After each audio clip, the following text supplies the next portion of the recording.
Baik, puji Tuhan, selamat malam dan salam sejahtera bagi semua jemaat Tuhan yang berada di rumah. Kembali malam ini kita masuk dalam renungan firman Allah. Sebelum kita memulai, mari kita tundukkan kepala dan kita berdoa. Bapa, kami bersyukur kepadamu atas semua anugerah, perlindungan, pemeliharaan, kasih sayang Tuhan yang kami alami di sepanjang hari. Dan kembali malam ini Bapa, kami mau bersekutu dengan Tuhan melalui firman-Mu. Tuhan, urapi hamba-Mu, urapi firman-Mu, dan bukalah pula pikiran dan hati umat-Mu, dan isilah umat-Mu dengan firman-Mu. Di dalam nama Tuhan Yesus kami terima firman Tuhan. Haleluya, haleluya. Amin.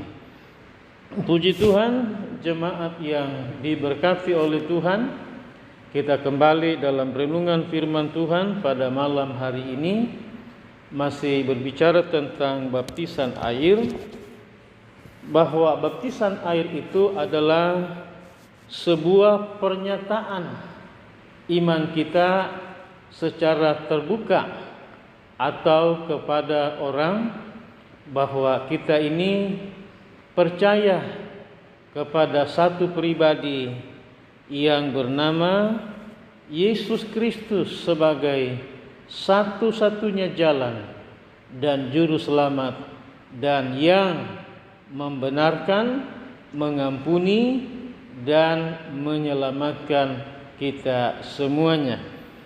Baik, kita akan membuka Alkitab kita dari Perjanjian Baru, yaitu dari surat Kisah Para Rasul pada pasal yang ke-8.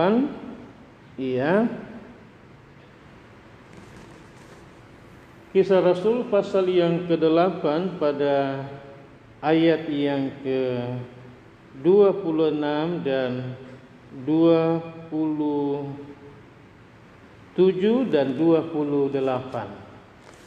Baik, kita akan baca bersama-sama 2-3. Kemudian berkatalah seorang malaikat Tuhan kepada Filipus, katanya, bangunlah dan berangkatlah ke sebelah selatan, menurut jalan yang turun dari Yerusalem ke Gaza. Jalan itu jalan yang sunyi.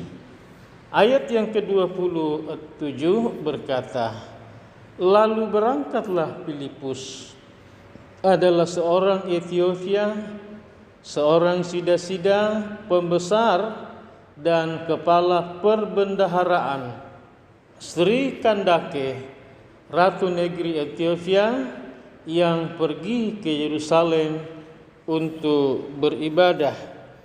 Ayat 28, sekarang orang itu sedang dalam perjalanan pulang dan duduk dalam keretanya sambil membaca kitab Nabi Yesaya. Jelas dalam ayat yang ke-26, 27 bahwa malaikat Tuhan datang kepada Filipus dan menyuruh Filipus untuk berangkat ke sebelah selatan, yang dikatakan jalan itu adalah jalan yang turun dari Yerusalem ke Gaza, dan jalan itu adalah jalan yang sunyi. Ternyata ada satu pribadi yang Tuhan mau selamatkan. Dijelaskan dalam ayat yang ke-27 bahwa orang ini adalah seorang pembesar, seorang kepala perbendaharaan Sri Kandake, dan kemudian dikatakan bahwa ia adalah ratu negeri Ethiopia yang pergi ke Yerusalem beribadah, dan orang ini sedang pulang atau turun dari Yerusalem untuk kembali ke negerinya. yaitu Ethiopia. Dan ternyata Sida-Sida ini semacam menteri keuangan negara Ethiopia sedang berada di dalam kereta yang berjalan membawa dia, dan ia sedang membaca kitab Nabi Yesaya.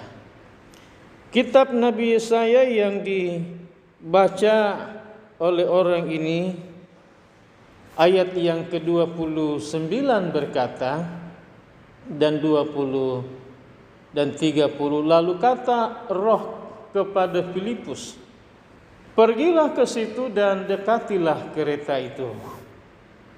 Filipus segera ke situ dan mendengar Sida-Sida itu sedang membaca kitab Nabi Yesaya. Kata Filipus, mengertikah Tuan apa yang Tuan baca itu? Lalu ayat yang ke-31 jawabnya, bagaimanakah aku dapat mengerti kalau tidak ada yang membimbing aku? Lalu ia meminta Filipus naik dan duduk di sampingnya. Saudara yang dikasihi dalam Tuhan, orang ini sedang membaca kitab Nabi Yesaya. Dan Filipus bertanya, apakah Tuhan mengerti apa yang sedang Tuhan baca? Sida-Sida ini menjawab, dia tidak mengerti sebab dia membutuhkan atau perlu ada orang yang membimbing dia, ada orang yang menjelaskan kepadanya apakah yang dimaksudkan oleh Nabi Yesaya yang sedang dibaca oleh Sida-Sida ini. Ayat yang ke-32 dikatakan bahwa yang dibaca itu nas yang berbunyi seperti berikut, yaitu seperti seekor domba ia dibawa ke pembantaian, dan seperti anak domba yang keluh di depan orang yang menggunting bulunya, demikianlah ia tidak membuka mulutnya. Ternyata ini yang dibaca oleh Sida-Sida ini. Dikatakan bahwa seperti seekor domba yang dibawa ke pembantaian, dan seperti anak domba yang keluh di depan orang yang menggunting bulunya, demikianlah ia tidak membuka mulutnya. Saudaraku, ini Sida-Sida tidak mengerti apa yang dimaksud.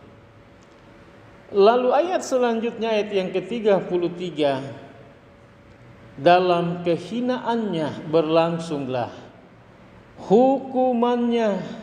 Siapakah yang akan menceritakan asal usulnya? Sebab nyawanya diambil dari bumi. Ayat 34 selanjutnya berkata, maka kata Sida-Sida itu kepada Filipus, aku bertanya kepadamu, tentang siapakah Nabi berkata demikian? Tentang dirinya sendirikah atau orang lain? Saudaraku, apa yang dinubuatkan oleh Nabi Yesaya, saudaraku, adalah berbicara tentang Yesus yang adalah anak domba Allah yang telah mengangkut dosa seisi dunia ini di dalam tubuhnya di atas kayu salib. Itulah penjelasan daripada Filipus kepada Sida-Sida ini, bahwa yang dimaksudkan dengan domba itu adalah bicara tentang Yesus yang telah mati, yang telah disalibkan, yang telah dikuburkan, kemudian dia bangkit dari antara orang mati. Dia disalibkan untuk menebus, untuk mengampuni dosa setiap orang yang dikatakan percaya kepada Yesus. Lalu selanjutnya pada ayat yang ke-35, maka mulailah Filipus berbicara dan bertolak dari nas itu, memberitakan Injil Yesus Kristus kepadanya. Jadi berita yang disampaikan oleh Filipus kepada sida-sida ini adalah mengenai Injil Yesus Kristuslah yang dimaksudkan dengan mendapat penjelasan yang begitu lengkap, komplit, yang dimana sida-sida ini sudah ringkas dalam Tuhan.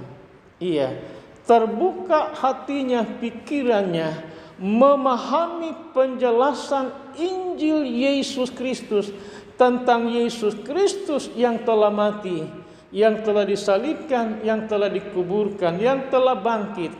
Maka sida-sida ini pada ayat yang ke-36, mereka melanjutkan perjalanan mereka dan tiba di suatu tempat yang ada air. Lalu kata sida-sida itu, lihat, di situ ada air. Apakah halangannya jika aku dibaptis?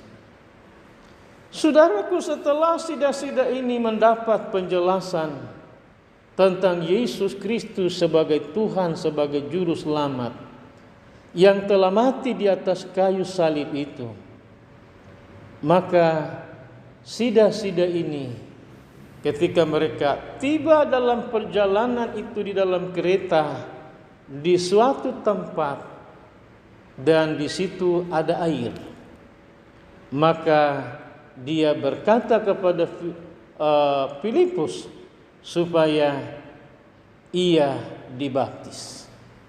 Dia berkata, apakah halangannya jika aku dibaptis? Artinya dia minta dibaptis setelah ia mengerti, saudaraku, bahwa Yesus itulah Tuhan Allah dan Juru Selamat yang telah disalibkan, menanggung dan memikul segala dosa kita di dalam tubuhnya di atas kayu salib. Lalu ayat yang ke-37 berkata, sahut Filipus kepada sida-sida ini, jika Tuhan percaya dengan segenap hati, boleh. Jawab sida-sida ini kepada Filipus, aku percaya bahwa Yesus Kristus adalah Anak Allah.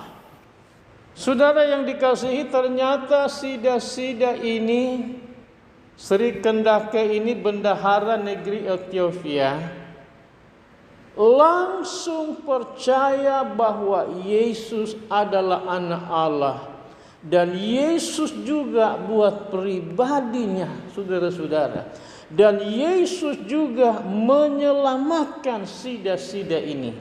Maka dia percaya dan berkata, aku percaya bahwa Yesus Kristus adalah Anak Allah.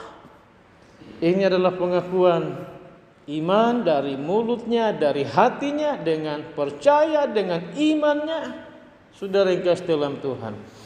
Lalu ayat yang ke-38, lalu orang Ethiopia itu menyuruh menghentikan kereta itu, dan keduanya turun ke dalam air, baik Filipus maupun sida-sida itu, dan Filipus membaptis dia. Saudaraku yang dikasih dalam Tuhan, sida-sida ini adalah seorang pembesar.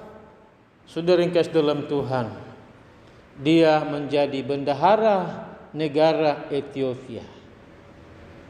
Saudara, tetapi ketika dia mendengar firman, penjelasan firman yang disampaikan oleh Filipus, dan dia berkata, apakah halangannya jika aku dibaptis? Filipus bertanya kepadanya, kalau Tuhan percaya dengan segenap hati. Dia menjawab, aku percaya dengan segenap hati bahwa Yesus Kristus adalah anak Allah. Dia adalah Tuhan, Dia adalah juru selamat. Maka sida-sida ini dan Filipus membaptiskan dia di dalam air. Saudaraku, sida-sida ini kembali ke Ethiopia dengan penuh sukacita, dengan penuh damai sejahtera, dengan kerajaan Allah, kebenaran Tuhan ada pada diri sida-sida ini. Saudara yang diberkati dan dikasihi oleh Tuhan, Tuhan Yesus memberkati dan menolong kita semuanya. Mari kita tundukkan kepala dan masuk di dalam doa. Bapa, kami bersyukur kepadamu malam ini. Kalau saja bendahara negara Ethiopia, Sri Kendake Sida-Sida, yang pulang beribadah dari Yerusalem dan kembali ke negerinya, Tuhan memerintahkan seorang hamba Tuhan, Filipus, menjumpai dia. Dan ia sedang membaca kitab Nabi Yesaya yang menubuatkan tentang Yesus sebagai domba, anak domba Allah yang mengangkut dosa seisi dunia di dalam tubuhnya di atas kayu salib.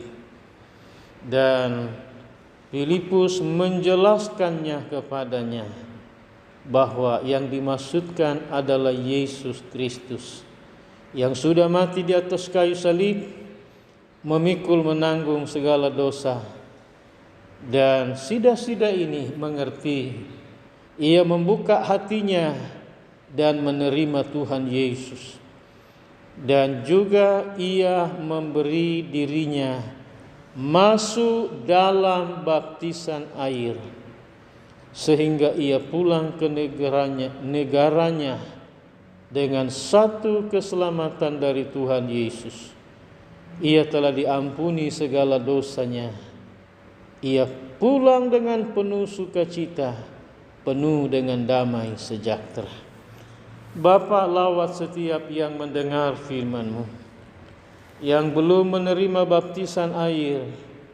Allah, pulihkan hati mereka, pikiran hidup mereka dalam nama Yesus, supaya mereka menyerahkan diri masuk dalam baptisan air, dengan mengabaikan semua alasan-alasan yang bukan dari Tuhan, tapi dari dunia, dari iblis yang mau menghalangi mereka untuk diselamatkan, untuk diampuni segala dosa mereka.